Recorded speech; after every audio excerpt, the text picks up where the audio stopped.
బంగారం, బ్యాంకులు, ఇతర ప్రైవేటు సంస్థల్లో ఉన్న విడిపించి కొనబడును. కొమ్మూరి గోల్డ్, ఆంధ్ర మరియు తెలంగాణ. మాచర్ల మాజీ ఎమ్మెల్యే పిన్నెల్లి రామకృష్ణారెడ్డి తనకు బెయిల్ మంజూరు చేయాలంటూ హైకోర్టులో పిటిషన్ దాఖలు చేశారు. ముఖ్యంగా ఈవీఎం ధ్వంసం కేసులో అలాగే టీడీపీ కార్యకర్తల మీద దాడి చేయటం, పోలీసుల మీద దురుసుగా ప్రవర్తించి దాడులు చేయడంతో ఆయన మీద హత్యాయత్నం కింద కేసు నమోదైంది. తర్వాత ఆయన పోలీసులు కళ్ళు గప్పి తిరిగిన విషయం తెలిసిందే. హైకోర్టు ఆదేశాలతో ఆయన అరెస్టు కూడా జరిగింది. గత 37 రోజులుగా పిన్నెల్లి రామకృష్ణారెడ్డి నెల్లూరు జైల్లో ఉన్న విషయం మనకు తెలిసిందే. ఇప్పుడు పూర్తిగా రాజకీయ ప్రోద్బలంతో తన అరెస్టు జరిగింది. తాను దాడి చేసిన విషయానికి సంబంధించి, హత్య చేశానన్న ప్రయత్నం జరిగిందన్న విషయాలకు సంబంధించి ఎలాంటి ఆధారాలు లేవు. కేవలం కక్షపూరితంగా రాజకీయ ప్రోద్బలంతో నన్ను అరెస్ట్ చేసి జైల్లో పెట్టారు, వారి దగ్గర సరైన ఆధారాలు లేవు, నాకు బెయిల్ ఇప్పించండి అంటూ కోర్టులో పిటిషన్ దాఖలు చేసిన పరిస్థితి కనిపిస్తోంది. సో పిన్నెల్లి రామకృష్ణారెడ్డి గురించి ఆయన ఎమ్మెల్యేగా ఉన్నప్పుడు, వారి ప్రభుత్వం ఉన్నప్పుడు చేసినటువంటి అన్ని అరాచకాలకు సంబంధించి ఒకసారి మాట్లాడుకోవాల్సిన అవసరం కనిపిస్తుంది. పోలింగ్ రోజు ఏం జరిగింది, పోలింగ్ తర్వాత రోజు ఏం జరిగింది, వీటికి సంబంధించి కూడా ఒకసారి మనం మాట్లాడుకోవాల్సినటువంటి అవసరం ఉంది.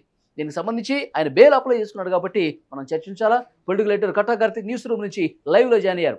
కార్తిక్, పిన్నెల్లి రామకృష్ణారెడ్డి గారు బెయిల్ కావాలంటూ ఆయన కోర్టుని అప్రోచ్ అయ్యారు. యాక్చువల్గా ఈ కేసులతో నాకు ఎలాంటి సంబంధం లేదు, నేను ఎవరిని దాడులు చేయలేదు, ఎవరిని బెదిరించలేదు, నాకే పాపం తెలియదు, కేవలం రాజకీయ కక్షతో ప్రోద్బలంతో కేసులు పెట్టారు. పోలీసుల దర్యాప్తు ఆల్రెడీ పూర్తయిపోయింది. కానీ నాకు బెయిల్ రాకుండా, నాకు ఈ కేసు నుంచి విముక్తి కలగకుండా ఇక జీవితాంతం జైల్లోనే ఉండే విధంగా ప్రస్తుత ప్రభుత్వం కుట్రపూరితంగా వ్యవహరిస్తోందని ఆయన చెప్తా ఉన్నారు ఆ పిటిషన్లో. ఎలా అర్థం చేసుకోవాలి దీన్ని? అంటే జగన్మోహన్ రెడ్డి మాటలు చెప్పాలంటే, అమాయకుడైనటువంటి పిన్నెల్లి రామకృష్ణారెడ్డి కేవలం ఈవీఎం బాగొట్టాడు. అమాయకుడైనటువంటి పిన్నెల్లి రామకృష్ణారెడ్డి కేవలం హత్యాయత్నం కేసులో పాల్గొని ఆయన అరెస్ట్ అయ్యాడు. సో అమాయకుడైనటువంటి మన పిన్నెల్లి రామకృష్ణారెడ్డి నెల్లూరు జైలు జీవితాన్ని గడుపుతున్నాడు 37 రోజులుగా. అమాయకుడైనటువంటి పిన్నెల్లి రామకృష్ణారెడ్డి హైకోర్టులో బెయిల్ పిటిషన్ అప్లై చేసుకున్నాడు.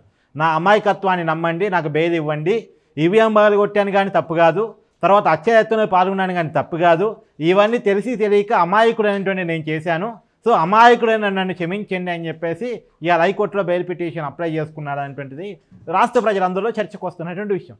ఎందుకు ఈ అమాయకుడైన పదాన్ని ఎన్నిసార్లు ఎందుకు ఉచ్చరించారంటే, జగన్మోహన్ రెడ్డి గారు వైసీపీ అధినేతగా, పులివెందుల ఎమ్మెల్యేగా ప్రజెంట్ ఉన్నారాయన. ఆయన నెల్లూరు పోయేసి జైల్లో గడుపుతున్నటువంటి పిన్నెల్లి రామకృష్ణారెడ్డిని పరామర్శించి ఆయన అమాయకుడు, అప్పుడు వాస్తవానికి దొంగ ఓట్లు రిగ్గింగు జరుగుతుంటే ఏం చేయాలో తెలియక ఈవీఎం బాగొట్టాడు అని చెప్పేసి మాట్లాడే ప్రయత్నం చేశారు. మరి అంతే అమాయకంగా అక్కడ దాన్ని అడ్డుకున్నటువంటి శేషగిరిరావుకి వార్నింగ్ ఇచ్చి చంపడానికి నేను చంపేస్తా అని చెప్పి వార్నింగ్ ఇచ్చారా? అంతే అమాయకంగా అడ్డుకున్న పోలీసుల మీద అత్యాయత్నానికి పాల్పడ్డారా? అంతే అమాయకంగా అనేకమైనటువంటి అక్రమాలకి పాల్పడ్డారా? భూముల కబ్జా నుంచి మనుషులను చంపడం వరకు అనేకమైనటువంటి ఆరోపణలు గత 10 సంవత్సరాల కాలంలో పిన్నెల్లి రామకృష్ణారెడ్డి మీద ఉన్నాయి కదా. ప్రత్యేకించి జగన్మోహన్ రెడ్డి గారు అధికారంలో ఉన్నటువంటి 5 సంవత్సరాలు ఒక పెద్ద అరాచక సామ్రాజ్యాన్ని నిర్మించాడు అని చెప్పేసి అక్కడ ప్రజలు చెప్పుకుంటున్నారు కదా. ఇవన్నీ ఒక అమాయకుడు చేశాడా? వాస్తవంగా ఈయన అమాయకుడు నెంబర్ 2నో 3నో, మరి ఎందుకంటే అమాయకుడు నెంబర్ 1లు 2లు చాలామంది ఉన్నారు కదా. వైఎస్ అవినాష్ రెడ్డి అమాయకుడు నెంబర్ 1. ఆయన వాస్తవానికి బాబాయిని హత్యకేసి చంపినప్పుడు ఆ రక్తం అడుగులు అక్కడ ఉన్నోళ్ళు తుడుస్తున్నప్పుడు ఏం చేయాలో తెలియక నోట్లో ఏదేసుకొని కూర్చున్న అమాయకుడు నెంబర్ 1 అవినాష్ రెడ్డి అయితే, ఈవీఎంలో దొంగొట్టేస్తున్నప్పుడు ఈవీఎం పాల్గొట్టడం తప్ప తనకి వేరే ఆప్షన్ లేనట్టు ఈవీఎం పాల్గొట్టిన అమాయకుడు నెంబర్ 2 పిన్నెల్లి రామకృష్ణారెడ్డి. సరే, ఇవాళ టీడీపీ అరెస్ట్ చేసిందా అని కూటమి అధికారంలో వచ్చిందా, అరెస్ట్ చేసి కేసులు పెట్టారు, ఇవన్నీ పక్కన పెడదాం. పిన్నెల్లి రామకృష్ణారెడ్డి అరెస్ట్ అయిన రోజు హ్యాపీగా ట్వీట్ చేసింది ఎవరండి? నేషనల్ ఎలక్షన్ కమిషన్, జాతీయ ఎలక్షన్ కమిషన్ ట్వీట్ చేసింది. ఏమని చేసింది? ఇలాంటి వాళ్ళు ఖచ్చితంగా జైల్లోనే ఉండాలి, ఇది ప్రజాస్వామ్యంలో ఒక మంచి రోజు. సో ఎవరైనా ఎన్నికల వ్యవస్థను అడ్డుకోవాలని చూస్తే, ప్రజాస్వామ్యాన్ని అపహాస్యం చేయాలని చూస్తే, ఎన్నికల విధులకు అడ్డంగా తొలగితే ఖచ్చితంగా ఇలాంటి పనిష్మెంట్సే ఉంటాయి అనేటువంటిది జాతీయ ఎలక్షన్ కమిషన్ ట్వీట్ చేసింది. సో జాతీయ ఎలక్షన్ కమిషన్ కూడా ఒక పార్టీని అంటగడదామా? అది కూడా టీడీపీ చెప్పు చేతల్లో ఉందని అనుకుందామా? సో కాబట్టి మనం క్లియర్ కట్గా ఆలోచించుకోవాల్సిందంటే చేసిన కార్తీక్, నెల్లూరు జైల్లోకి వెళ్ళి ఆయన్ని పరామర్శించి వచ్చిన తర్వాత మాజీ ముఖ్యమంత్రి జగన్మోహన్ రెడ్డి గారు ఏమన్నారు? చాలా మంచివాడు, ఏ పాపము తెలియదు, ఆయన మంచివాడు కాబట్టే 4 పర్యాయాలుగా మాచర్ల ప్రజలు గెలిపించారు అన్నారు. ఎలా చూడాలి దీన్ని? సరే, అంత మంచివాడు, అంత మంచి పేరుండి సేవా కార్యక్రమాలు చేసినవాడు, ఎన్ని సేవా కార్యక్రమాలు చేశాడు, ఎంతమందిని ఆదుకున్నాడో ఒక లిస్ట్ విడుదల చేయమనండి. నేను ఒక లిస్ట్ విడుదల చేస్తాను. ఆయన ఎన్ని అక్రమాలకు పాల్పడ్డాడు, ఎంతమందిని అరాచకంగా ఇబ్బందులకు గురి చేశాడు, ఎంతమంది మీద హత్యాకాండకి హత్యాయత్నాలకి పాల్పడ్డాడు, ఎంతమందిని హింసించాడు ఒక లిస్టు నేను రిలీజ్ చేస్తాను. ఎంతమందికి సేవా కార్యక్రమాలు చేశాడు, ఎంతమందిని చదివించాడు, ఎంతమందిని ఆడుకున్నాడు, ఎన్ని కుటుంబాలను వెలుగులో తీసుకొచ్చాడు ఒక లిస్టు రిలీజ్ చేయమనండి. సో ఇవాళ ఎన్నికల వ్యవస్థలో గెలుపు ఓటములకు ఉండే కారణాలు వేరు. ఆయన గెలవచ్చు, 4 సార్లు గెలవచ్చు, ఏది రిగ్గింగ్ చేసో గెలవచ్చు, బలవంతం చేసో గెలవచ్చు, హింసాకాండకు పాల్పడి గెలవచ్చు. ఇప్పుడు కూడా జరిగింది అదే కదా. అతనికి వ్యతిరేకంగా ఓట్లు పడుతున్నాయి అనుకున్న బూత్లో ఈవెన్ పాల్గొట్టడానికి కూడా వెనకాలేదు అంటే అలాంటి చోట గెలుపు అని ఎలా అనుకోగలం? సో మా చెల్లె అనే పేరుతో సినిమానే ఉంది. అంటే మా చెల్లెలో హింసాకాండకి అక్కడ పాల్పడతారు, అక్కడ హింసాకాండతోనే ఎలక్షన్ జరుగుతాయి అనేటువంటిది ఒక సినిమాకి ఒక హీరో తీసే ప్రయత్నం చేశాడు, ఒక సినిమా డైరెక్టర్ తీసే ప్రయత్నం చేశాడు. అంటే మా చెల్లె హింసాకాండలో ఎంత ఉందో అర్థం చేసుకోవచ్చు. ఆయన మా చెల్లె వదిలేసి రమ్మనండి, ఇంకోచాటి గెలవమనండి. ఇప్పుడు మా చెల్లెలో కూడా ఓడిపోయాడు, అది వేరే విషయం. కానీ మా చెల్లె వదిలేసి వచ్చేది ఇంకోచాట నిలబడి ప్రజా సేవలో ఉండి ప్రజల్ని మెప్పించి గెలవమనేది చూద్దాం. సో నేను ఇంకా అసలు ఆయనకే కాదు, పులివెందుల ఎమ్మెల్యే కొన్ని జగన్మోహన్ రెడ్డి గారిని కూడా అడుగుతున్నాను. ఇవాళ నారా లోకేష్ గారు మంగళగిరిలో గెలిచారంటే 1983 నుంచి ఏ రోజు టీడీపీ గెలవని సీట్లో ఆయన నిలబడి గెలిచారు. 90,000 మెజార్టీతో గెలిచారు. అందులోనూ 2019లో ఓడిపోయిన సీట్లో ఓడిపోయినా సరే నిస్తేజానికి నిరుత్సాహానికి గురి కాకుండా మళ్ళీ అక్కడే జనాన్ని మెప్పించుకొని జనం ఆమోదాన్ని పొంది అక్కడ 90,000 మెజార్టీతో నారా లోకేష్ గారు గెలిచారు.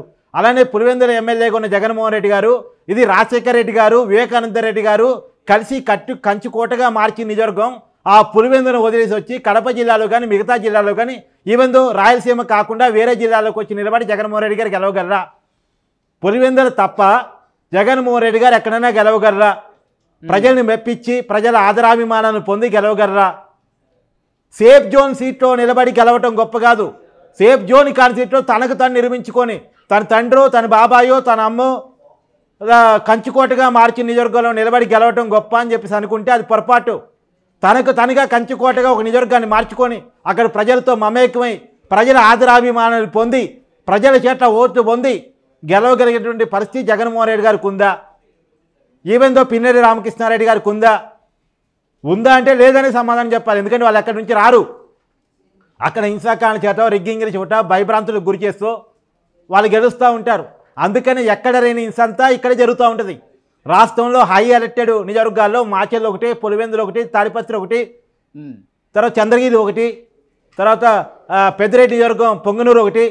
నేను చెప్పే కాదు కదా ఈ హై టెన్షన్ నిజవర్గాలు అని చెప్పేసి ఎలక్షన్ కమిషన్ డిక్లేర్ చేసిన నిజవర్గాలు. సొంత కవిత్వం ఏమీ లేదు ఇక్కడ. ఎలక్షన్ కమిషన్ తానంతట తాను ఇది హై టెన్షన్ నిజవర్గాలు. పిటిషన్లో అసలు ఎలాంటి సాక్ష్యాలు ఆధారాలు లేవు అని చెప్పేసి అంటున్నారు. నాకు వ్యతిరేకంగా ఎలాంటి ఆధారం, ఇన్ని రోజులు దర్యాప్తు చేశారు కదా, ఎలాంటి ఆధారం లేకుండా కావాల్సుకుని నన్ను కుట్ర చేసి నా మీద నేను బయటకు రావాలన్న దురుద్దేశంతో రాకూడదని చెప్పి జైల్లో పెట్టారంటున్నారు. ఇప్పుడు ఈవీఎం పగలగొట్టింది, అది ఎంత రికార్డ్ అయింది, ప్రపంచం మొత్తం చూశారు. తర్వాత టీడీపీ ఏజెంట్ శేషగిరిరావు మీద దాడి చేసినటువంటి పరిస్థితి ఉంది. అక్కడ ఒక మహిళను కూడా మహిళని చూడకుండా దుర్భాషలాడిన విజువల్స్ ఉన్నాయి. తర్వాత నేరుగా తర్వాత రోజు కారంపూడి ఎస్ఐ మీద దాడి చేసిన పరిస్థితి ఉంది. ఇవన్నీ కూడా ఆధారాలు కనిపిస్తూ ఉన్నాయి కదా. ఇంకా బుకాయించడం, నాకు బెయిల్ కావాలని చెప్పి అడగడం ఎలా అర్థం చేసుకోవాలి? ఇన్ని ఆధారాలు కనిపిస్తుంటే కోర్టు కూడా బెయిల్ ఇచ్చే పరిస్థితుందా? ఇప్పుడు ఒక విషయం, ఏమీ ఆధారాలు లేకుండా ఆయన 37 రోజులుగా జైల్లో ఉంచారా? 2 మరి కింద కోర్టులో ఎందుకు బెయిల్ దొరకలేదు ఆయనకి? హైకోర్టు దాకా ఇవాళ పోయాలంటే కింద కోర్టులో బెయిల్ దొరకనట్టే కదా.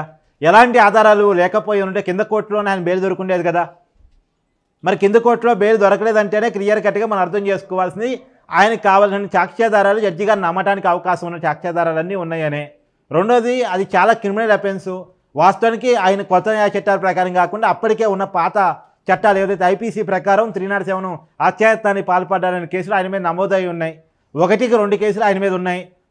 అందులోనూ పోలీసు అధికారినే చంపడానికి ప్రయత్నం చేశాడంటే అది చిన్న కేసుగా పరిగణించలేము. ఖచ్చితంగా ఈ కేసులో బెయిల్ వచ్చే అవకాశం తక్కువ. ఇది నాన్ బెయిలబుల్ కేసులు. కాకపోతే రోజులు గడుస్తున్నా కొద్దీ ఒక టైం తర్వాత ఈ కేసులో విచారణ ఒక దశకు చేరిన తర్వాత బెయిల్ రావచ్చు కాబట్టి స్టెప్ బై స్టెప్ అప్లై చేసుకున్నాడు. నాకు తెలిసి హైకోర్టులో ఆయన బెయిల్ డిస్మిస్ అయ్యే అవకాశం ఉంది. మహా అంటే మళ్ళీ సుప్రీంకోర్టుకి వెళ్ళొచ్చు కాక. సో ఆయన పోరాటం, న్యాయ పోరాటం హక్కుగా ఆయన చేసుకునే అవకాశం ఉంది. సో భారత ప్రజాస్వామ్యం ఆయనకి ఆ హక్కుని కల్పించింది. భారత రాజ్యాంగం ప్రకారం ఆయన కల్పించిన హక్కు ప్రకారం ఆయన పిటిషన్ దాఖలు చేసుకోవచ్చు. కానీ చేసిన తప్పు నుంచి అది తప్పించుకోలేడు అనేటువంటిది మాత్రం క్లియర్. చూద్దాం. ఆయన హైకోర్టులో బెయిల్ కావాలని చెప్పి పిటిషన్ వేశారు. కానీ ఆధారాలు మాత్రం చాలా స్పష్టంగా కనిపిస్తున్నాయి. ఆయన చేసిన దాడులు కావచ్చు, ఆయన విధ్వంసం కావచ్చు, అరాచకాలు అన్నీ కూడా వీడియోల రూపంలో కూడా ఉన్నాయి. కాబట్టి ఆయనకి బెయిల్ వచ్చే అవకాశం మ్యాక్సిమం ఉండకపోవచ్చు అని చెప్పి చర్చ ఉంది. మరి కోర్టు ఎలాంటి డెసిషన్ తీసుకుంటుందో చూడాలి. మీ పర్సనల్ ఇంటర్వ్యూస్ మరియు వ్యాపార ప్రకటనల కొరకు ఈ నెంబర్ని సంప్రదించండి.